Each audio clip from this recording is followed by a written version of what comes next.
Donc, comme je vous ai dit, mon intérêt, c'est de démystifier un petit peu l'inspection professionnelle.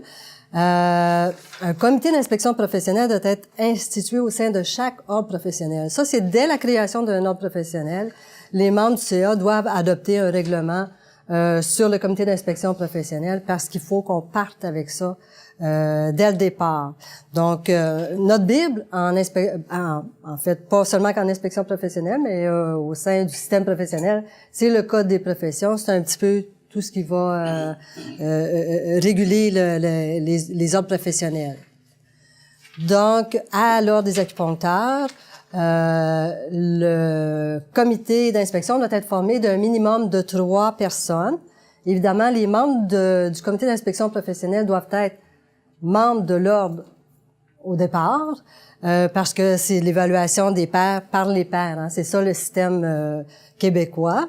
Donc, chez nous, les membres doivent être inscrits au tableau de l'ordre depuis au moins 5 ans. Le comité peut également être assisté d'inspecteurs qui sont aussi des membres de l'ordre ou d'experts. À ce moment-là, c'est quand on a des inspections sur la compétence, on peut faire appel soit à des médecins, des physiothérapeutes ou peu importe, on va les qualifier d'experts s'ils sont reconnus dans leur milieu. Alors actuellement, nous sommes 3 membres du comité d'inspection et nous avons également 3 autres personnes qui font de l'inspection pour nous. Alors, les objectifs de l'inspection, c'est d'abord et avant tout de protéger le public. Vous avez dû l'entendre hier, hein, c'est la mission des ordres professionnels, mission commune. Alors, ça sert également à prévenir les risques de préjudice. Évidemment, quand on se rend compte qu'on commet des fautes, même si c'est pas intentionnel, il vaut mieux le savoir avant qu'après. Alors, ça va aider les membres à adopter une pratique réflexive en tenant compte des normes. Alors, c'est ça que j'ajoutais tantôt quand monsieur disait que l'éthique, c'était à l'interne et la déonto à l'externe. Donc, l'éthique, ça tient compte en même temps des normes. Là. Ça aide à prendre une décision réfléchie. Alors, l'inspection va servir également à uniformiser la pratique.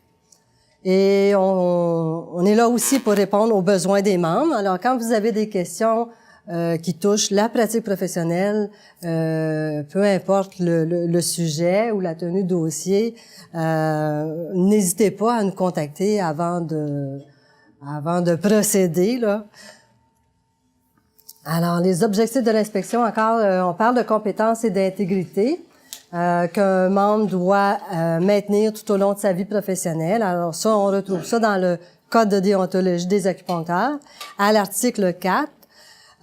Donc, on parle d'obligation de tenir à jour et perfectionner ses compétences, développer ses aptitudes, ses attitudes et ses habiletés.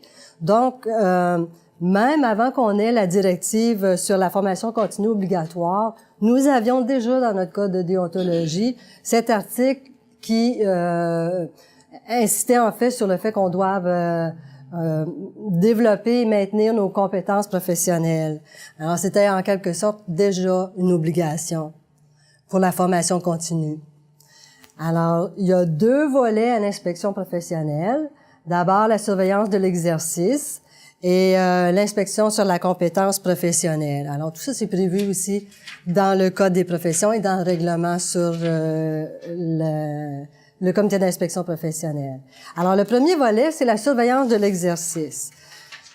Ça, c'est à partir du programme annuel d'inspection. Il y en a parmi vous qui ont déjà été inspectés, d'autres qui le seront dans un avenir rapproché ou dans un futur lointain. Je peux pas le savoir parce que c'est vraiment un choix qui se fait de façon aléatoire en général. Donc, dans notre programme d'inspection, nous comptons faire environ 10% des membres. Nous sommes actuellement 850 membres. En tout cas, c'est dans ces eaux-là. Donc, annuellement, ouais. Pour l'année 2014-2015, on a fait environ 70 inspections.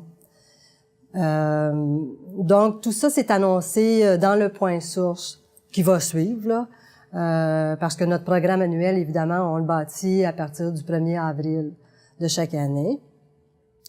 Donc, dans notre règlement sur le comité d'inspection, dans la plupart des règlements sur les comités d'inspection des autres ordres professionnels également, c'est écrit que le secrétaire envoie un avis aux membres à inspecter 15 jours avant la date d'inspection.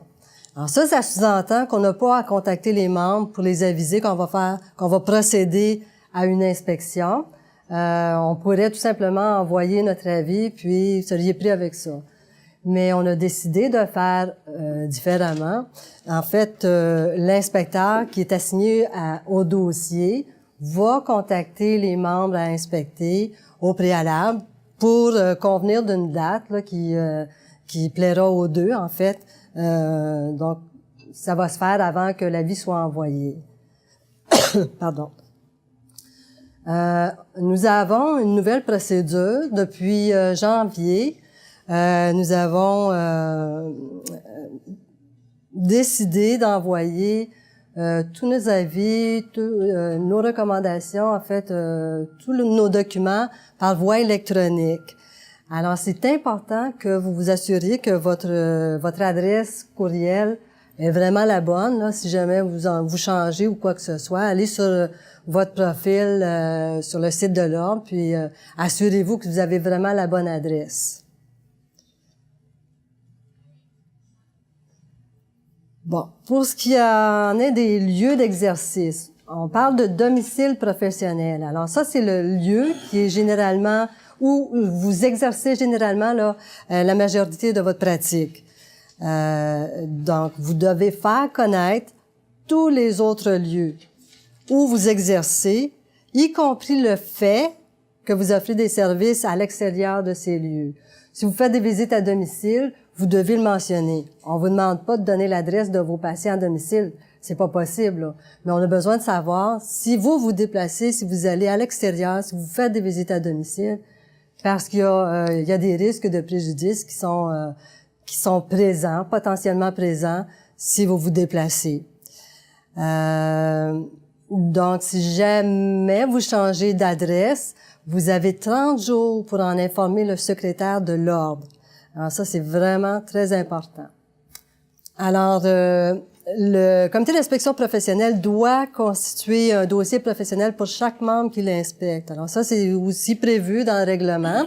Donc, ne soyez pas surpris quand l'inspecteur vous contactera, s'il vous demande un CV, en fait, le résumé de vos qualifications académiques, de vos expériences professionnelles, personnelles, copie des attestations de vos formations si elles ne sont pas suivies via l'Ordre. On va vous demander aussi des copies de vos publicités, la fiche de contrôle de vos appareils, les copies des bons de cueillette. Là, on parle des aiguilles souillées et du BM28, entre autres. Il va y avoir dans ce dossier-là le rapport de visite et puis les recommandations que le comité vous aura adressées. Alors, dans votre dossier professionnel, il y aura également le rapport de l'inspecteur. Non, en fait, oui, c'est sûr, le rapport de l'inspecteur, puis il va y avoir les recommandations. Bon, maintenant, pour ce qui est du rapport de l'inspecteur au comité d'inspection professionnelle, ça doit être... L'inspecteur n'est pas là pour vous dire quoi faire ou privilégier une façon de faire ou une autre. Il est, en fait, les yeux et les oreilles du comité d'inspection. Donc, lui, il va tout noter et puis il va envoyer son rapport au comité d'inspection qui, lui, va analyser ce rapport-là et qui va, après ça, émettre ses recommandations. Donc, les recommandations vous sont acheminées rapidement après la réunion du comité pendant laquelle on va analyser les rapports. Donc, c'est le secrétaire qui envoie ces recommandations-là. Et suite aux recommandations qui vous seront acheminées, bien, il pourra y avoir des échanges ou un suivi personnalisé entre vous et moi. En fait, s'il y a des choses qui sont pas claires, que vous ne comprenez pas ou avec lesquelles vous n'êtes pas d'accord, ben n'hésitez pas à ce moment-là à me contacter pour qu'on puisse en discuter puis voir s'il y a eu une erreur ou quoi que ce soit.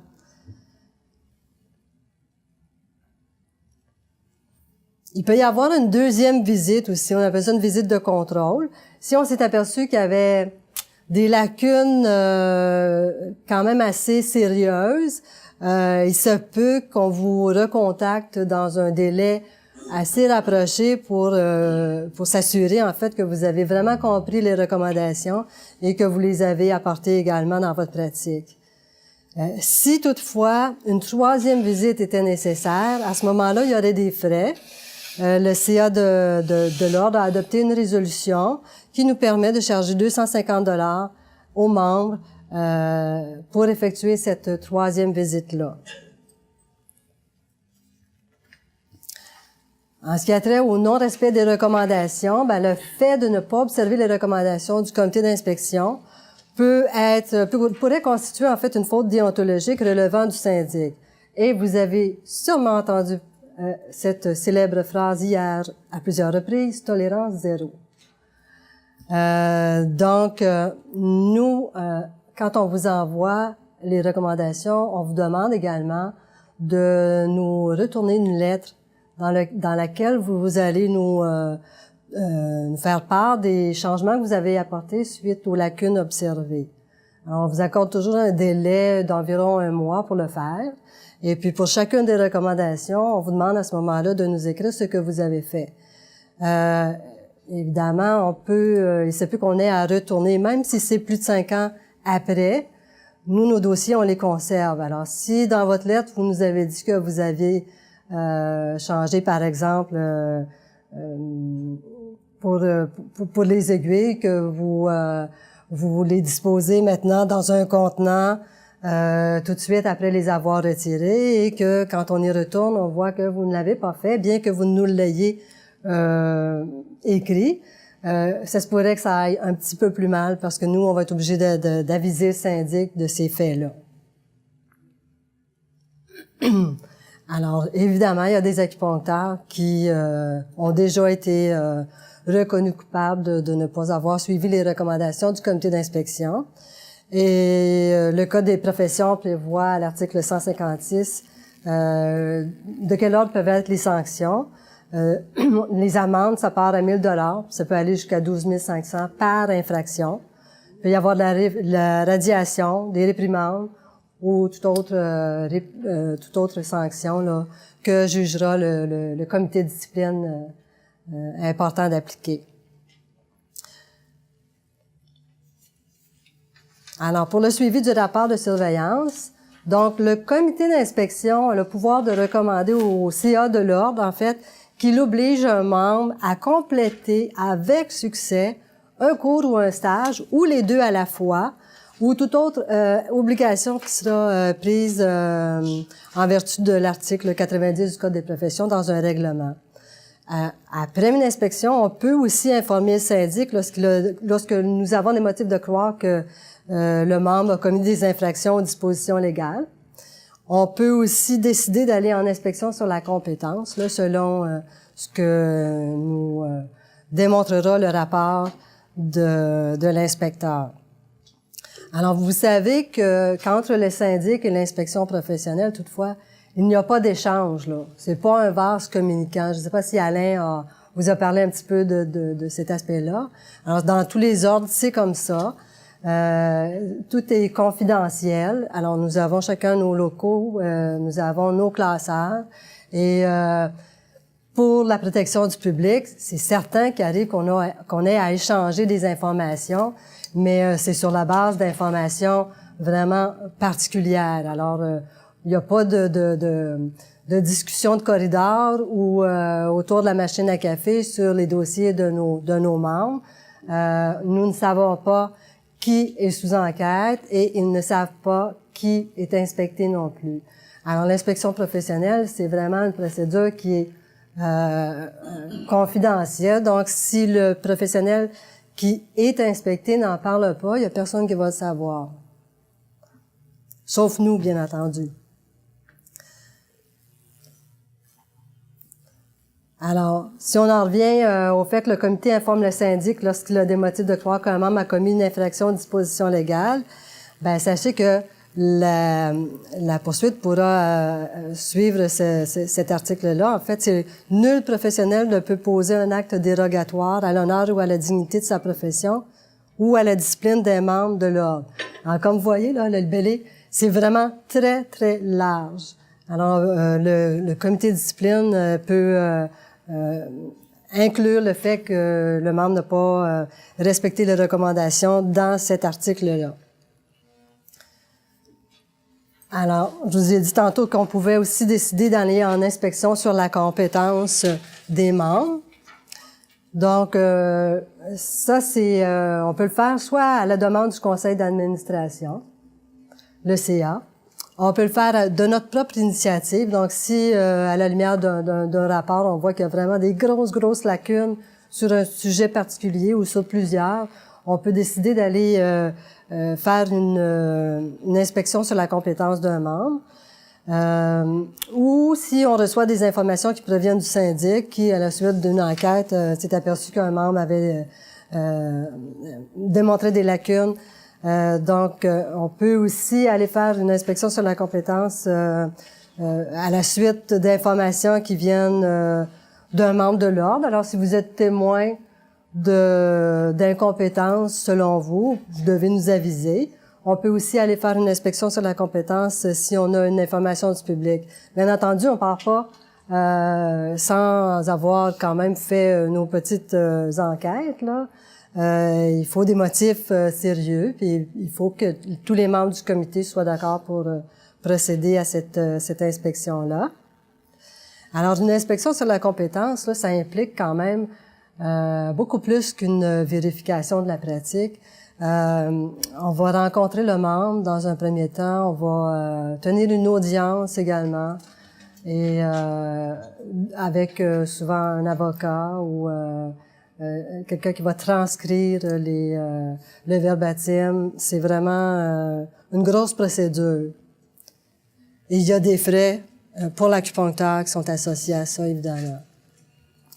Alors, à l'issue de l'inspection sur la compétence, on va procéder au même, de la même façon qu'à la suite d'une vérification, c'est-à-dire qu'on va pouvoir suggérer au CA d'imposer une formation, un stage ou les deux à la fois, là. On va y revenir.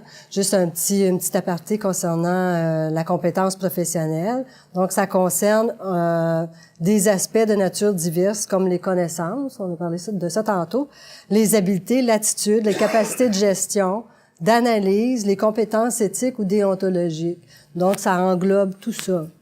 La compétence, alors, on dit souvent que c'est le savoir-faire et le savoir-être. Donc, pour ce qui est du savoir, on parle de tout ce qui est savoir, les connaissances théoriques ou instrumentales, c'est-à-dire les connaissances qu'on acquiert lors de notre formation. Quand on parle de savoir-faire, on va parler d'une pratique, de la pratique qui est adaptée. Donc, c'est la mise en œuvre des connaissances. Et quand on parle de savoir-être, évidemment, ben c'est concernant l'attitude d'un professionnel. Alors, pour votre information, petite précision, la compétence, c'est la valeur de base du système professionnel québécois. Si vous voulez en savoir davantage sur le système professionnel québécois, vous pouvez toujours consulter le site du Conseil interprofessionnel. C'est bourré d'informations de toute nature. Vous pouvez en apprendre sur la progression, la genèse en fait du système professionnel québécois, sur l'inspection professionnelle, la discipline, sur un paquet d'éléments très intéressants. Alors, comme je disais tantôt, les pouvoirs du CIP, c'est la même chose qu'après une inspection, une vérification générale. Donc, on peut toujours recommander au CA certaines obligations. Puis quand, évidemment, un comité d'inspection recommande au CA d'obliger un membre à suivre une formation ou un stage, le CA en tient compte et il procède évidemment là, à faire en sorte que tout soit fait dans les normes. Vous savez que maintenant, on a de la formation continue obligatoire et que nous devons inscrire nos formations en ligne. Alors, je vous ai indiqué le site pour vous rendre sur le site de l'Ordre, en fait. Et pour la formation continue, vous allez dans la section « Accès des membres », « Mon profil »,« Voir ou modifier mon profil », puis là, vous allez dans « Formation continue ». Vous savez que c'est 60 heures par 3 ans, par période de 3 ans. Au 1er avril, on va commencer la 3e période déjà. Donc, pour ces 60 heures-là, il y a 30 heures libres maximum et 30 heures sanctionnées. Il faut que ça fasse un total de 60 au minimum, mais vous ne pourriez pas, par exemple, faire 40 heures libres et 20 heures accréditées. C'est toujours un maximum de 30 heures libres. Alors, il en va de la... Oui? Par contre, le contrat, est-ce que c'est Oui. correct? Oui. Vous pouvez faire 160 heures sanctionnées si vous voulez, puis pas en avoir de libre, il n'y a pas de problème. Et il en va évidemment de la responsabilité de chacun d'inscrire ses formations, de faire parvenir les attestations si elles sont obtenues d'un dispensateur externe. Parce que vous comprendrez que l'Ordre, ils savent là, que vous avez suivi telle ou telle formation qui est offerte par l'Ordre, en fait, ou la Fondation. Mais tout ce qui vient de l'externe, en fait, là, vous devez acheminer une copie de vos attestations. Alors, c'est ça pour la pharmacopée. Donc, il y a une formation obligatoire. Alors, tout membre qui intègre dans l'exercice de sa profession la pratique de la pharmacopée traditionnelle chinoise et ou en recommande l'usage à des patients doit avoir suivi et réussi l'une ou l'autre des formations suivantes. Donc, c'est la toxicité des herbes chinoises et leur interaction avec les médicaments biomédicaux de Michael Chung ou Herb Toxicity and Drug Herb Interactions de Bob Floss. Alors, c'est obligatoire, ça. À partir du moment où vous suggérez ne serait-ce qu'un produit, vous devez avoir suivi l'une ou l'autre de ces formations-là. Et dernièrement, le CIA de l'Ordre a accordé une dispense pour l'unique usage de l'huile Kwangmi.